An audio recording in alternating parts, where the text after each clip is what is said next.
ఈరోజు ఉండ్రాళ్ల తద్దె సంకష్టహర చతుర్థి. ఈ సందర్భంగా ఎలాంటి ముఖ్యమైన విధి విధానాలు పాటిస్తే సమస్త శుభాలు చేకూరతాయో నేటి శుభం లాభం అనే శీర్షికన పరిశీలిద్దాం. ప్రధానంగా ఈరోజు తదియ తిథి ఉంది, చవితి తిథి ఉంది.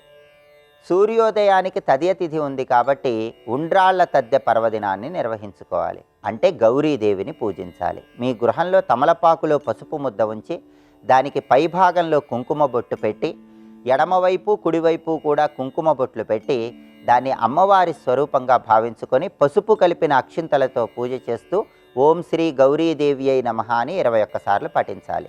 ఆ తర్వాత గౌరీదేవికి బెల్లం ముక్క నైవేద్యం పెట్టాలి. ఉదయం పూట ఇలా పూజ చేసి సాయంకాలం వరకు ఉపవాసం ఉండాలి. చంద్రుడు కనిపించే వరకు ఉపవాసం ఉండి గౌరీదేవిని మళ్ళీ పూజించి గౌరీదేవికి ఉండ్రాళ్ళు నైవేద్యంగా సమర్పించాలి.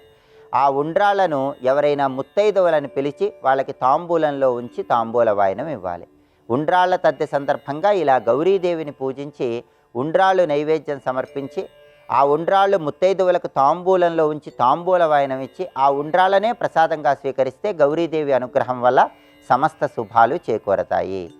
అలాగే ఈరోజు సాయంకాలం పూట చవితి తిథి ఉంది కాబట్టి బహుళపక్షంలో వచ్చే చవితి సంకష్టహర చతుర్థి సందర్భంగా గణపతి అనుగ్రహం కోసం ప్రత్యేకమైన విధి విధానాలు పాటించాలి.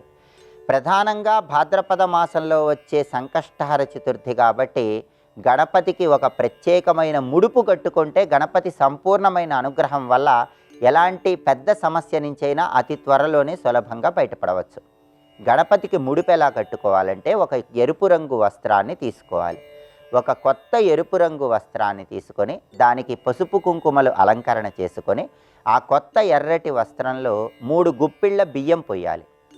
2 తమలపాకులు, 2 వక్కలు, 2 ఎండు ఖర్జూరాలు, కొన్ని రూపాయి నాణ్యాలు ఉంచి ఆ ఎరుపు రంగు వస్త్రాన్ని మూటలాగా కట్టి ఆ మూటను గృహంలో పూజా మందిరంలో గణపతి దగ్గర ఉంచాలి.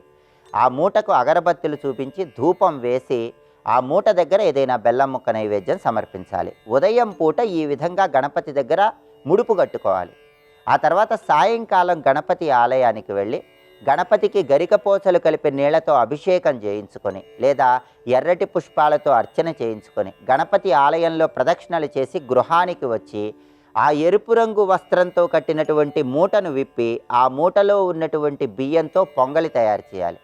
ఆ పొంగలిని గణపతికి నైవేద్యంగా సమర్పించి దాన్ని కుటుంబ సభ్యులందరూ ప్రసాదంగా స్వీకరించాలి. ఆ మూటలో ఉన్నటువంటి తమలపాకులు, వక్కలు, ఎండు ఖర్జూరాలు కూడా గణపతి ప్రసాదంగా స్వీకరించాలి.